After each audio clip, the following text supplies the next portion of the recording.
പ്രിയ സ്നേഹിതരെ, ഭയത്തിനിടയിലും ദൈവത്തിന്റെ സാന്നിധ്യം.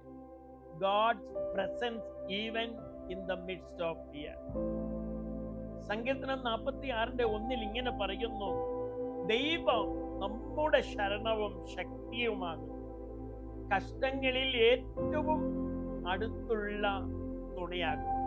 God is our refuge and strength, a very present help in trouble.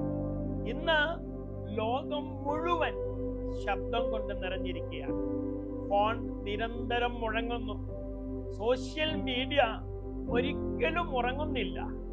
വാർത്തകൾ ഭയവും സമ്മർദ്ദവും സൃഷ്ടിക്കുന്നു. പലരും പുറത്ത് ചിരിച്ചുകൊണ്ടിരിക്കുമ്പോഴും ഉള്ളിൽ ആശങ്കയോടെ ജീവിക്കുന്നു. എന്നാൽ Bible says God is present now, not tomorrow, not yesterday. He is with us now. അതെ, ദൈവം സമീപസ്ഥനാണ്. നാളെ വരുമെന്നല്ല, ഇന്നലെ ഉണ്ടായിരുന്നു എന്നുമല്ല, ഇപ്പോൾ കൂടെ ഉണ്ട് എന്നുള്ളതാണ്.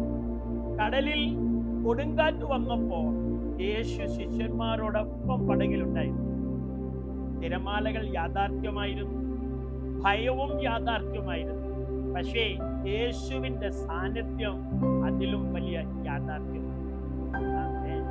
നിങ്ങൾ ആരോഗ്യത്തെക്കുറിച്ചോ ജോലി, കുടുംബം, മക്കൾ, ഭാവി എന്നിവയെക്കുറിച്ചോ ആശങ്കപ്പെടുന്നുണ്ടാകാം. ദൈവം ദൂരെയല്ല. നിങ്ങളുടെ ഓരോ കണ്ണീരും ദൈവം കാണുന്നു. God is not far away. He sees your every need.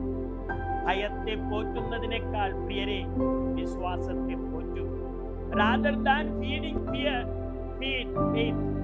Phone കയ്യിലെടുക്കുന്നതിന് മുമ്പേ ദൈവസന്നിധിയിൽ ചില നിമിഷങ്ങൾ ചെലവിടും. പ്രിയരെ, നിങ്ങളോട് പറയാനുള്ളത്, നമുക്ക് പ്രാർത്ഥന ആവശ്യമാണ് എന്നുള്ളതാണ്. അതെ, പ്രാർത്ഥിക്കുക. കർത്താവേ, നീയാണ് എൻ്റെ ശരണവും, നീയാണ് എൻ്റെ ശക്തിയും എന്ന് ഇപ്പോൾ തന്നെ പ്രാർത്ഥിക്കും. ദൈവം നിങ്ങളെ അനുഗ്രഹിക്കുമാറാകട്ടെ. God bless you.